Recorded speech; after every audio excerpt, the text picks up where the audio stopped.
The Adventures of Tom Sawyer by Mark Twain. Chapter 7. Tick Running and a Heartbreak. The harder Tom tried to fasten his mind on his book, the more his ideas wandered. So, at last, with a sigh and a yawn, he gave it up. It seemed to him that the noon recess would never come. The air was utterly dead. There was not a breath stirring. It was the sleepiest of sleepy days. The drowsing murmur of the 25 studying scholars soothed the soul like the spell that is in the murmur of bees. Away off in the flaming sunshine, Cardiff Hill lifted its soft green sides through a shimmering veil of heat tinted with the purple of distance. A few birds floated on lazy wing high in the air. No other living thing was visible but some cows, and they were asleep.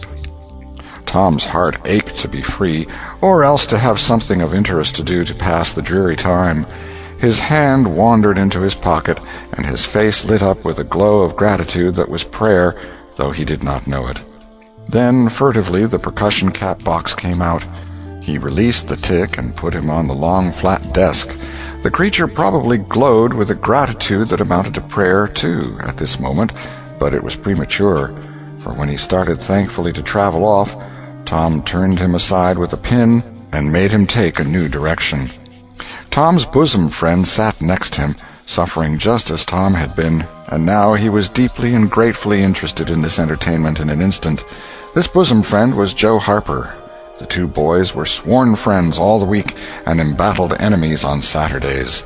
Joe took a pin out of his lapel and began to assist in exercising the prisoner. The sport grew in interest momently. Soon Tom said that they were interfering with each other and neither getting the fullest benefit of the tick. So he put Joe's slate on the desk and drew a line down the middle of it from top to bottom. "Now," said he, "as long as he is on your side, you can stir him up, and I'll let him alone. But if you let him get away and get on my side, you're to leave him alone as long as I can keep him from crossing over." "All right, go ahead. Start him up." The tick escaped from Tom presently and crossed the equator. Joe harassed him a while, and then he got away and crossed back again. This change of base occurred often. While one boy was worrying the tick with absorbing interest, the other would look on with interest as strong. The two heads bowed together over the slate, and the two souls dead to all things else. At last luck seemed to settle and abide with Joe. The tick tried this, that, and the other course, and got as excited and as anxious as the boys themselves, but time and again, just as he would have victory in his very grasp, so to speak, and Tom's fingers would be twitching to begin, Joe's pin would deftly head him off and keep possession. At last Tom could stand it no longer. The temptation was too strong, so he reached out and lent a hand with his pin. Joe was angry in a moment. Said he, "Tom, you let him alone."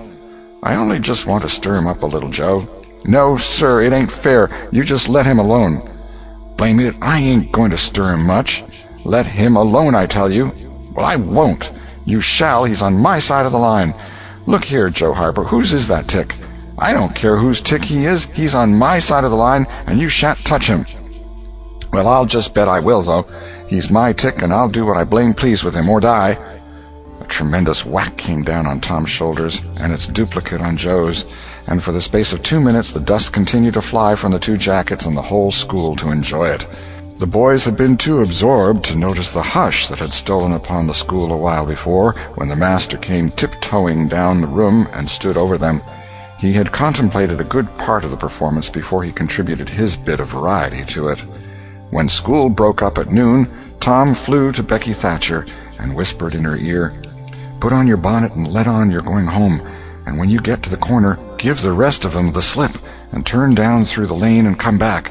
I'll go the other way, and come it over them the same way." So the one went off with one group of scholars, and the other with another. In a little while the two met at the bottom of the lane, and when they reached the school they had it all to themselves. Then they sat together with a slate before them, and Tom gave Becky the pencil and held her hand in his, guiding it, and so created another surprising house. When the interest in art began to wane, the two fell to talking. Tom was swimming in bliss. He said, "Do you love rats?" "No, I hate them." "Well, I do, too. Live ones. But I mean dead ones, to swing round your head with a string." No, I don't care for rats much anyway. What I like is chewing gum. Oh, I should say so. I wish I had some now. Do you? I've got some. I'll let you chew it a while, but you must give it back to me. That was agreeable, so they chewed it turnabout and dangled their legs against the bench in excess of contentment. Was you ever at a circus? Said Tom. Yes, and my pa's going to take me again sometime, if I'm good. I've been to the circus 3 or 4 times, lots of times. Church ain't shucks to a circus. There's things going on at a circus all the time. I'm going to be a clown in a circus when I grow up. Oh, are you? That will be nice. They're so lovely, all spotted up. Yes, that's so, and they get slathers of money, most $1 a day, Ben Rogers says. Say, Becky, was you ever engaged? What's that? Why, engaged to be married. No? Would you like to? I reckon so. I don't know. What is it like? Like? Why, it ain't like anything. You only just tell a boy you won't ever have anybody but him, ever, and then you kiss, and that's all. Anybody can do it. Kiss? What do you kiss for? Why, that, is to... Well, they always do that. Everybody? Why, yes, everybody that's in love with each other. Do you remember what I wrote on the slate? Yes. What was it? I shan't tell you. Shall I tell you? Yes, but some other time. No, now. No, not now. Tomorrow. Oh, no, now. Please, Becky, I'll whisper it. I'll whisper it ever so easy.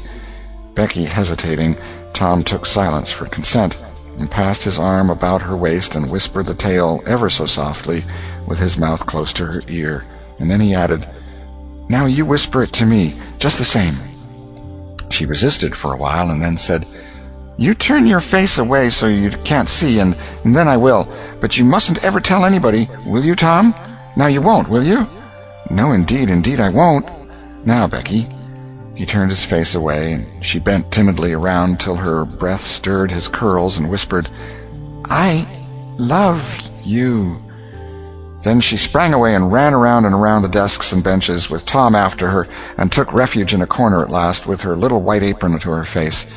Tom clasped her about her neck and pleaded, Now, Becky, it's all done, all over but the kiss. Don't you be afraid of that. It ain't anything at all. Please, Becky. And he tugged at her apron and the hands. By and by she gave up and let her hands drop. Her face, all glowing with the struggle, came up and submitted. Tom kissed the red lips and said, Now it's all done, Becky, and always after this, you ain't ever to love anybody but me, and you ain't ever to marry anybody but me. Never, never, and forever, will you? No, I'll never love anybody but you, Tom, and I'll never marry anybody but you, and you ain't to ever marry anybody but me either. Certainly, of course, that's part of it, and always coming to school or when we're going home, you're to walk with me when there ain't anybody looking, and you choose me and I choose you at parties, because that's the way you do when you're engaged. It's so nice, I never heard of it before. Oh, it's ever so gay. Why, me and Amy Lawrence... The big eyes told Tom his blunder, and he stopped confused. Oh, Tom, then I ain't the first you've ever been engaged to. The child began to cry, and Tom said, Oh, don't cry, Becky. I don't care for her any more. Yes, you do, Tom. You know you do. Tom tried to put his arm about her neck, but she pushed him away and turned her face to the wall and went on crying. Tom tried again with soothing words in his mouth and was repulsed again. Then his pride was up, and he strode away and went outside. He stood about, restless and uneasy for a while, glancing at the door every now and then, hoping she would repent and come to find him, but she did not. Then he began to feel badly and fear that he was in the wrong. It was a hard struggle with him to make new advances now, but he nerved himself to it and entered. She was still standing back there in the corner, sobbing, with her face to the wall. Tom's heart smote him. He went to her and stood a moment, not knowing exactly how to proceed. Then he said hesitatingly, Becky, I don't care for anybody but you. No reply, but sobs. Becky, pleadingly, Becky, won't you say something? More sobs. Tom got out his chiefest jewel, a brass knob from the top of an andiron, and passed it around her so that she could see it, and said, Please, Becky, won't you take it?" She struck it to the floor. Then Tom marched out of the house and over the hills and far away to return to school no more that day. Presently Becky began to suspect. She ran to the door. He was not in sight. She flew around to the play yard. He was not there. Then she called, "Tom? Come back, Tom!" She listened intently, but there was no answer. She had no companions but silence and loneliness. So she sat down to cry again and upbraid herself. And by this time the scholars began to gather again, and she had to hide her griefs and still her broken heart and take up the cross of a long, dreary, aching afternoon, with none among the strangers about her to exchange sorrows with. End of Chapter 7. Chapter 8. A Pirate Bold to Be. Tom dodged hither and thither through lanes until he was well out of the track of returning scholars, and then fell into a moody jog. He crossed a small branch 2 or 3 times, because of a prevailing juvenile superstition that to cross water baffled pursuit. Half an hour later he was disappearing behind the Douglas mansion on the summit of Cardiff Hill, and the schoolhouse was hardly distinguishable away off in the valley behind him. He entered a dense wood, picked his pathless way to the center of it, and sat down on a mossy spot under a spreading oak. There was not even a zephyr stirring. The dead noonday heat had even stilled the songs of the birds. Nature lay in a trance that was broken by no sound but the occasional far-off hammering of a woodpecker, and this seemed to render the pervading silence and sense of loneliness the more profound. The boy's soul was steeped in melancholy. His feelings were in happy accord with his surroundings. He sat long with his elbows on his knees and his chin in his hands, meditating. It seemed to him that life was but a trouble at best, and he more than half envied Jimmy Hodges, so lately released. It must be very peaceful, he thought, to lie and slumber and dream forever and ever, with the wind whispering through the trees and caressing the grass and the flowers over the grave, and nothing to bother and grieve about, ever any more. If he only had a clean Sunday school record, he could be willing to go, and be done with it all. Now, as to this girl, what had he done? Nothing. He had meant the best in the world, and been treated like a dog, like a very dog. She would be sorry some day, maybe when it was too late. Ah, if he could only die temporarily. But the elastic heart of youth cannot be compressed into one constrained shape long at any time. Tom presently began to drift insensibly back into the concerns of this life again. What if he turned his back now and disappeared mysteriously? What if he went away, ever so far away, into unknown countries beyond the seas, and never came back any more? How would she feel then? The idea of being a clown recurred to him now, only to fill him with disgust. For frivolity and jokes and spotted tights were an offense when they intruded themselves upon a spirit that was exalted into the vague, august realm of the romantic. No, he would be a soldier, and return after long years all war-worn and illustrious. No, better still, he would join the Indians and hunt buffaloes and go on the warpath in the mountain ranges and the trackless great plains of the far west, and away in the future come back a great chief, bristling with feathers, hideous with paint, and prance into Sunday school some drowsy summer morning with a blood-curdling war-whoop and sear the eyeballs of all his companions with unappeasable envy. But no, there was something gaudier even than this. He would be a pirate. That was it. Now his future lay plain before him, and glowing with unimaginable splendor. How his name would fill the world, and make people shudder. How gloriously he would go plowing the dancing seas in his long, low, black-hulled racer, the Spirit of the Storm, with his grisly flag flying at the fore. And at the zenith of his fame, how he would suddenly appear at the old village and stalk into church, brown and weather-beaten, in his black velvet doublet and trunks, his great jack-boots, his crimson sash, his belt bristling with horse pistols, his crime-rusted cutlass at his side, his slouch hat with waving plumes, his black flag unfurled, with a skull and crossbones on it, and hear, with swelling ecstasy, the whisperings, "It's Tom Sawyer, the pirate, the Black Avenger of the Spanish Main." Yes, it was settled. His career was determined. He would run away from home and enter upon it. He would start the very next morning. Therefore, he must now begin to get ready. He would collect his resources together. He went to a rotten log near at hand and began to dig under one end of it with his barlow knife. He soon struck wood that sounded hollow. He put his hand there and uttered this incantation impressively: "What hasn't come here, come. What's here, stay here." Then he scraped away the dirt and exposed a pine shingle. He took it up and disclosed a shapely little treasure house whose bottom and sides were of shingles. In it lay a marble. Tom's astonishment was boundless. He scratched his head with perplexed air and said, "Well, that beats anything." Then he tossed the marble away pettishly and stood cogitating. The truth was that a superstition of his had failed here, which he and all his comrades had always looked upon as infallible. If you buried a marble with certain necessary incantations and left it alone a fortnight, and then opened the place with the incantation he had just used, you would find that all the marbles you had ever lost had gathered themselves together there. Meantime, no matter how widely they had been separated. But now this thing had actually and unquestionably failed. Tom's whole structure of faith was shaken to its foundations. He had many a time heard of this thing succeeding, but never of its failing before. It did not occur to him that he had tried it several times before, himself, but could never find the hiding places afterward. He puzzled over the matter some time, and finally decided that some witch had interfered and broken the charm. He thought he would satisfy himself on that point, so he searched around till he found a small sandy spot with a little funnel-shaped depression in it. He laid himself down and put his mouth close to this depression and called, "Doodle-bug, doodle-bug, tell me what I want to know. Doodle-bug, doodle-bug, tell me what I want to know." The sand began to work, and presently a small black bug appeared for a second and then darted under again in a fright. "He doesn't tell, so it was a witch that done it. I just knowed it."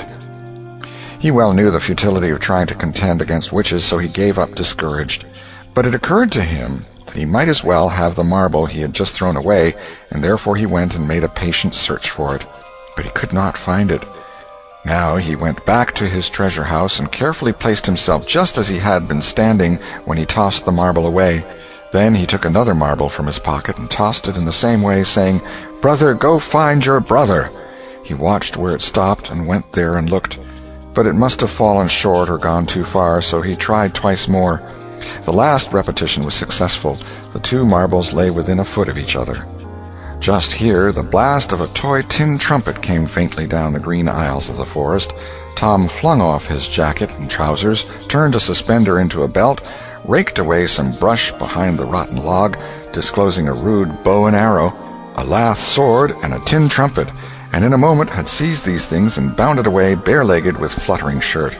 He presently halted under a great elm, blew an answering blast, and then began to tiptoe and look warily out, this way and that. He said cautiously to an imaginary company, "Hold, my merry men, keep hid till I blow." Now appeared Joe Harper, as airily clad and elaborately armed as Tom. Tom called, "Hold! Who comes into Sherwood Forest without my pass?" "Guy of Geesbourne wants no man's pass. Who art thou that dares to hold such language?" said Tom, prompting, for they talked by the book from memory. "Who art thou that dares to hold such language?" "I, indeed. I am Robin Hood, as thy caitiff carcass soon shall know." "Then art thou indeed that famous outlaw? Right gladly will I dispute with thee the passes of the merry wood. Have at thee!" They took their lath swords, dumped their other traps on the ground, and struck a fencing attitude, foot to foot, and began a grave, careful combat, 2 up and 2 down. Presently Tom said, "Now if you've got the hang, go it lively." So they went it lively, panting and perspiring with the work. By and by Tom shouted, "Fall! Fall! Why don't you fall?" "I shan't! Why don't you fall yourself? You're getting the worst of it." "Why, that ain't anything. I can't fall. That ain't the way it is in the book. The book says, then with one black-handed stroke he slew poor Guy of Geesbourne. You're to turn round and let me hit you on the back."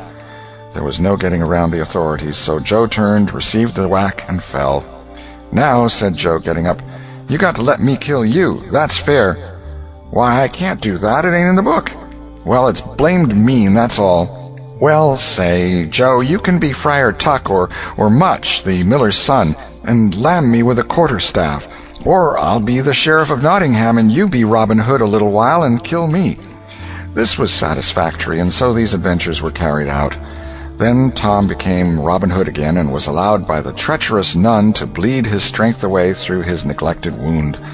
And at last Joe, representing a whole tribe of weeping outlaws, dragged him sadly forth, gave his bow into his feeble hands, and Tom said, "Where this arrow falls, there bury poor Robin Hood under the greenwood tree." Then he shot the arrow and fell back and would have died, but he lit on a nettle and sprang up too gaily for a corpse. The boys dressed themselves, hid their accoutrements, and went off grieving that there were no outlaws any more, and wondering what modern civilization could claim to have done to compensate for their loss. They said they would rather be outlaws a year in Sherwood Forest than President of the United States forever. End of chapter 8.